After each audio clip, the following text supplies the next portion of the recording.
we are revising bio chapter 2 control and coordination. तो पहले मैं एक ओवरव्यू देती हूँ इसका।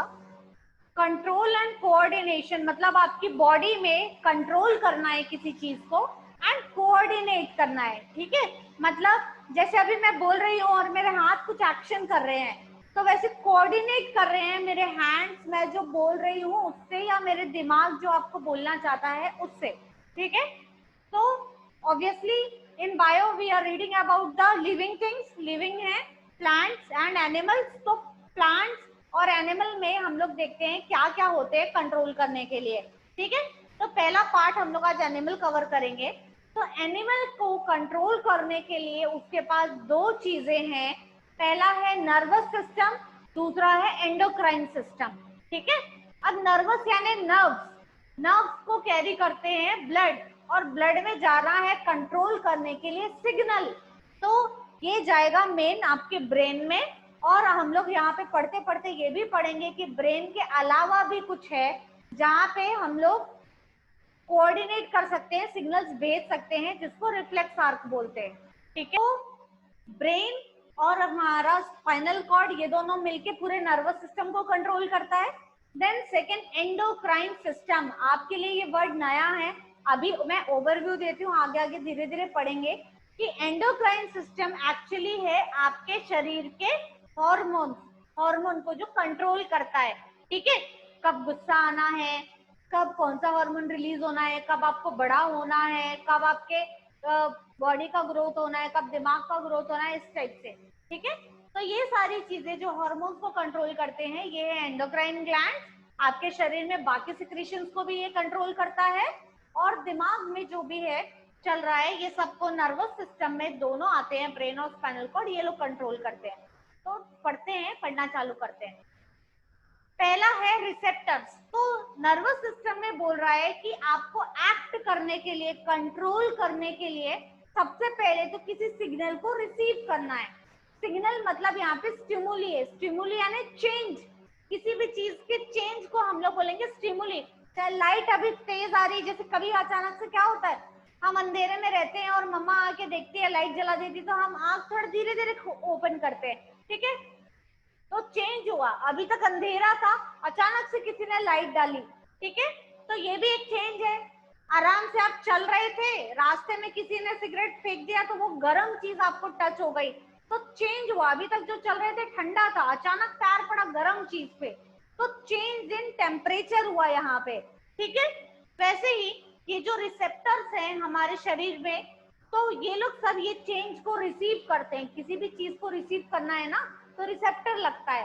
तो ये जो रिसेप्टर है ये हमारे बॉडी में 5 टाइप के रिसेप्टर है, वही जो बचपन से पढ़े हैं, 5 सेंस ऑर्गन्स। कौन कौन से हैं? Eyes, ears, nose, tongue and skin, ठीक है। तो यही हमारे 5 रिसेप्टर हैं। तो आओ देखते हैं कि ये रिसेप्टर को बोलते क्या हैं और ये लोग रिसीव क्या करते हैं। तो पहला रिसेप्टर वहां पे मैंने लिखा है ईयर। ईयर क्या है? साउंड रिसीव करता है। कभी अभी कुछ अच्छा म्यूजिक चल रहा है तो यू विल बी हैप्पी, अचानक से कोई चिल्लाएगा या कोई जोर से आके हल्ला करेगा तो थोड़ा डर जाओगे। तो साउंड में कुछ भी आया डिफरेंस, तो ये जो डिफरेंस है ये कान रिसीव करते हैं, ईयर्स रिसीव करते हैं, इसलिए इसको फोनो रिसेप्टर बोलते हैं। फोनो is the word related with the sound. Phone बोलते हैं ना, मोबाइल फोन, इसीलिए इसका नाम रखा गया है। तो फोनो रिसेप्टर क्या काम आता है? हियरिंग के। ये क्या करता है? बैलेंस ऑफ द बॉडी, मतलब कुछ सुन के क्या करना है आपको, सडन क्या एक्शन लेना है, ये सब इस पर डिपेंड करता है। देन नेक्स्ट है, इसी रिसेप्टर्स में आगे हैं आपके आईज। तो आईज क्या करते हैं? लाइट रिसीव करते हैं, तो लाइट को बोलते हैं फोटो। अब इसके बाद 10th के बाद आप कभी भी मैंने लाइट पढ़ेंगे, मैंने बताया हमेशा फोटो वर्ड पढ़ेंगे, photovoltaic cell, photo receptor, photons, ठीक है। तो photo is the word related with the light. तो आंख जो है ये फोटो रिसेप्टर है, कम हुआ कि ज्यादा हुआ ये लोग रिसीव करते हैं। आंख का मेन पर्पस क्या है? सीइंग, देख के रिसीव करते हैं, ठीक है। देन नेक्स्ट है स्किन। स्किन का नाम है थर्मो रिसेप्टर। थर्मल्स पहनते हैं ना आप लोग ठंडी में, तो थर्मो रिसेप्टर। अब थर्मल्स क्या करते हैं? आपको गर्मी रखते हैं, ठंडी से बचाते हैं। तो thermal means change in temperature, बाहर टेम्परेचर कितना थर्मोमीटर से नापते हो, इसलिए जो थर्मल वर्ड है ये पूरा का पूरा टेम्परेचर को दे दिया गया है, चाहे ये गर्म हो या ठंडा। ठीक है, क्या रिसीव करेगा, हीट या कोल्ड। स्किन कैसे रिसीव करेगा, किसी चीज को टच करके, दूर से नहीं फील कर सकते। ठीक है, आंच आ सकती है पर आपको किसी चीज के टेम्परेचर जानने के लिए उसको टच करना पड़ेगा। देन जो दो इम्पोर्टेंट है और आप लोगों के लिए थोड़ा सा डिफिकल्ट है, वो है नोज एंड टंग, क्योंकि नोज को बोलते हैं ऑल्फैक्टरी रिसेप्टर्स। तो मैंने ऐसे याद कराया है कि याद करो कि आप कहीं से चल के जा रहे हो और किसी फैक्ट्री से स्मेल आ रही है, तो आपके नोज ने वो रिसीव कर लिया, इसलिए जो नोज है ये ऑल्फैक्टरी रिसेप्टर है जो कि स्मेल डिटेक्ट करता है। जैसे क्या है, मैंने बताया ना, किसी भी चीज को एक्ट करने के लिए पहले आपको रिसीव करना जरूरी है। तो मान लीजिए आप चल रहे हैं और आपको कहीं से जलने की स्मेल आई, तो आप दौड़ के गए और किचन में देखा कि अरे बाप रे दूध पूरा जल गया, ठीक है, या सब्जी पूरी जल गई, तो एक्ट करोगे ना। कब एक्ट करोगे, जब उसको रिसीव करोगे। तो आपके नोज ने स्मेल को रिसीव किया और उसके बाद आप एक्शन करने चले गए। ठीक है, या सब्जी मस्त बनी है तो खुशबू आ रही है पकने की, तो आपने स्मेल किया, अच्छा ये अच्छे से पक गई, तो आप एक्ट करोगे कि अब गैस बंद कर देना है, वैसा ही। देन नेक्स्ट है टंग। अब टंग का भी एक अलग सा नाम है, गस्टेटरी रिसेप्टर्स, क्योंकि अंदर गस्टेशन होता है। ठीक है, पूरे अलग अलग टेस्ट के लिए गस्टेटरी रिसेप्टर्स होते हैं, मीठा, खट्टा, तीखा। ठीक है, तो gustatory receptors are related to tongue. Taste के लिए किसी चीज को टेस्ट करके बताओगे कैसा और उस हिसाब से रिएक्शन दोगे। कुछ खाए, मीठा लगा तो खट्टा लगा तो आंख बंद हो जाती है, और कड़वा लगा तो तू। ठीक है, तो इस टाइप से जो टेस्ट में वैरायटी है वो आपके टंग रिसीव करते हैं। ठीक है, देन नेक्स्ट है न्यूरॉन, यानी कि अब तो रिसीव कर लिया, अब एक्ट करने की बारी है। तो एक्ट कहाँ पे करेंगे, ब्रेन में छोटे छोटे न्यूरॉन्स होते हैं। ठीक है, अब ये न्यूरॉन्स कैसे होते हैं, यहाँ पे फिगर में देखिए, जड़ टाइप का दिख रहा है गोल सा। ठीक है, तो ये कैसा है कि ये है डेंड्राइट, ये जो है ये रिसीव करता है, आपने जो भी रिसीव किया, ये जो चेंज है ये डेंड्राइट पकड़ेगा। फिर डेंड्राइट क्या करेगा, it will convert the chemical signal into electrical signal. हमने सुना है ना कभी कि झटके लगते हैं लोगों को, क्यों ऐसा बोलते हैं ना, झटका लगा ना, ऐसा भी बोलते हैं। ठीक है, या जिनको फिट्स की प्रॉब्लम है दे नो कि झटके लगते हैं बॉडी में। तो भैया झटके हमको तभी लगते हैं जब कुछ इलेक्ट्रिक चीज आप टच करते हैं। तो बॉडी में कहाँ से इलेक्ट्रिक आया, तो ये वही सिग्नल है जो न्यूरॉन इलेक्ट्रिकल में चेंज करता है। ठीक है, तो आपसे एग्जाम में पूछा जाएगा, मैंने बोला ना, वो लोग डायग्राम देके उसका फंक्शन बता के आपसे पूछते हैं, या लेबलिंग के साथ उसको फंक्शन लिखने बोलते हैं।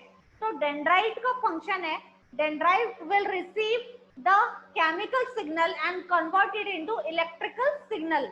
ठीक है, अब ये डेंड्राइट इस सिग्नल को आगे पास कर दिया और ये सिग्नल एक्सॉन से होते होते नर्व एंडिंग तक चला गया। ठीक है, इसके बीच में न्यूक्लियस भी है बहुत सारे, क्योंकि ये भी एक सेल है, न्यूरॉन भी एक सेल है। ठीक है, तो एक्सॉन से होते होते ये कहाँ गया, नर्व एंडिंग तक।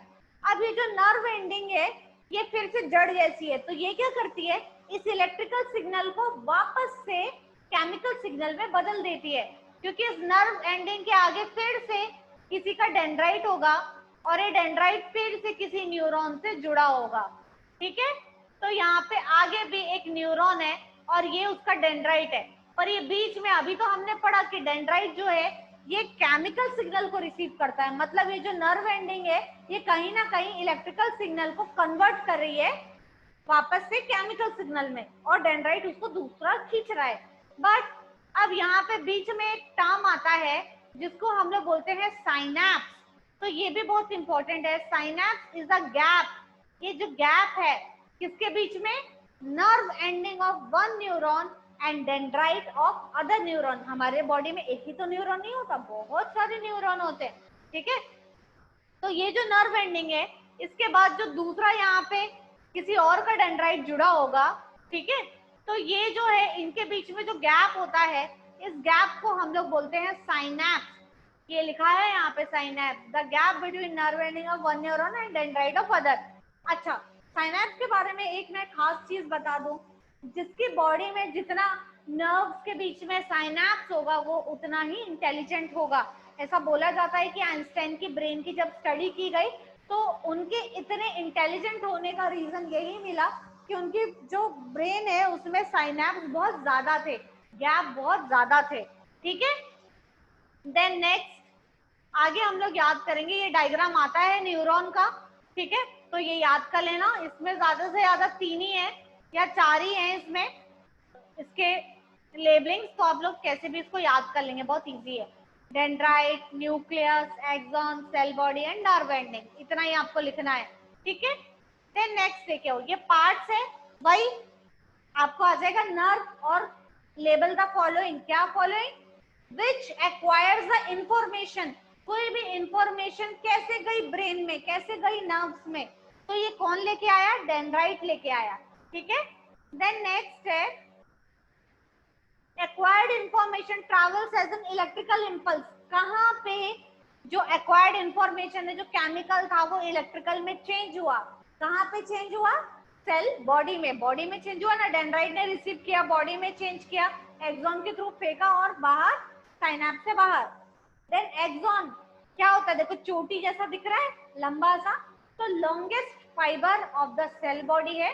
ठीक है, और is called as axon. It transmit electrical impulse from cell body of dendrite of one neuron to next. ठीक है, एक से एक न्यूरॉन से दूसरे बॉडी में कौन चेक ये भेजेगा?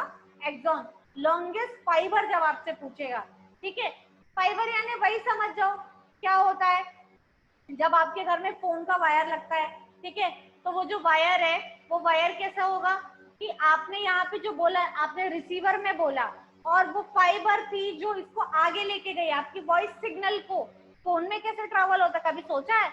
आप तो बोलते हो, ठीक है, तो आपने वर्ड्स में बोला, अब ये जो वर्ड्स है ये वहां पे फोन के अंदर इलेक्ट्रिकल सिग्नल में ट्रांसफर हुए, लेकिन आगे जाके जब दूसरे को सुनाई देता है तो वापस वर्ड्स में सुनाई देता है। तो ये भी वैसा ही काम कर रहा है जैसा ये न्यूरॉन कर रहा है। ठीक है, देन नेक्स्ट है रिफ्लेक्स एक्शन। एक वर्ड है, मैंने अभी बताया कि क्या होता है। सपोज आप चल रहे हैं और आपका हाथ किसी गर्म चीज में पड़ गया, पैर किसी गर्म चीज में पड़ गया, तो क्या करेंगे आप? तुरंत पैर हटाएंगे। पर ये कैसे होगा? आपने जो रिसीव किया सिग्नल, चेंज इन टेम्परेचर, गर्म है भाई करके, अब ये स्किन से जाएगा न्यूरॉन में, आपके ब्रेन में, फिर ब्रेन बोलेगा कि हाथ हटाओ भैया गर्म है, जल जाएगा, फिर ये सिग्नल वापस आएगा आपके हाथ में और आप हाथ हटाएंगे, तब तक डैमेज हो चुका होगा। ठीक है, जल चुके होगे आप जब तक ये सिग्नल आपके ब्रेन से वापस हाथ में आएगा। तो इसीलिए भगवान ने इतना लंबा रास्ता ना करके एक छोटा रास्ता बना दिया कि भैया रिफ्लेक्स आर्क आप कीजिए। जब भी आपको रिफ्लेक्स, सडन, क्विक या इमीडिएट, ये 3 वर्ड याद रखेंगे। क्या वर्ड बोला मैंने? सडन, क्विक या इमीडिएट। ठीक है, सडन यानी कि फटाक से, क्विक या इमीडिएट, ये वर्ड लिख लीजिए। ये तीनों में से कोई भी काम आपको करना है तो फिर आपको जरूरत पड़ेगी रिफ्लेक्स एक्शन की। तो रिफ्लेक्स एक्शन क्या होता है कि सिग्नल को ब्रेन तक ना ले जाके ये इसको आपके बैकबोन तक लेके जाता है और यहाँ से वो स्पाइनल कॉर्ड से सीधा सिग्नल भेज देता है कि अब भैया हाथ हटा लो, पैर हटा लो। तो इस स्टेज से ये काम करता है। ठीक है, तो सडन, क्विक या इमीडिएट रेस्पॉन्स देता है रिफ्लेक्स आर्क। तो जनरली इसके ऊपर रिफ्लेक्स एक्शन के ऊपर पूरे 3 मार्क्स के क्वेश्चन आते हैं, व्हाट इज रिफ्लेक्स एक्शन, और इसका डायग्राम भी बनाइए। तो हम लोग इसका डायग्राम भी देखेंगे और ये भी देखेंगे। तो देख लीजिए, यहाँ पे लिखा भी है, reflex action is a quick, sudden, immediate response of the body to a stimulus. Stimulus मैंने क्या बोला? चेंज, कोई भी चेंज।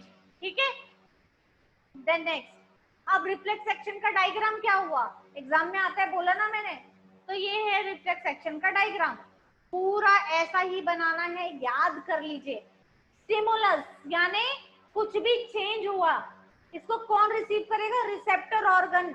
अब मैं नाम ले लूंगी कौन सा रिसेप्टर ऑर्गन, इसीलिए सीधा ऑर्गन लिख दिया, वहां पे कोई भी हो सकता है 5 में से। ठीक है, स्टिमुलस हुआ, उसको रिसेप्टर ऑर्गन ने रिसीव किया, वो स्पाइनल कॉर्ड तक गया, स्पाइनल कॉर्ड से इफेक्टर ऑर्गन में आया। जैसे मान लीजिए रिसेप्टर क्या हो रहा है, मच्छर ने काटा, इस हाथ में रिसीव किया रिसेप्टर ऑर्गन, गया स्पाइनल कॉर्ड तक, स्पाइनल कॉर्ड बोल रहा है ब्रेन तक नहीं जा रहा है, बोल रहा है दूसरे हाथ से इसको मारो, तो ये हो गया effector organ. This can be same और डिफरेंट, ये भी हो सकता है, ये भी हो सकता है, मारो। तो इसने किया रेस्पॉन्स, किसी भी चीज को रेस्पॉन्स करते हैं ना, तो स्टिमुलस पे रेस्पॉन्स। तो ये पूरा आप लोग याद कर लीजिए, ये एग्जाम में आता है एज इट इज कि रिफ्लेक्स आर्क क्या, रिफ्लेक्स एक्शन क्या होता है and draw the reflex arc. ये दोनों क्वेश्चन मिला के 3 मार्क्स के आते हैं, ठीक।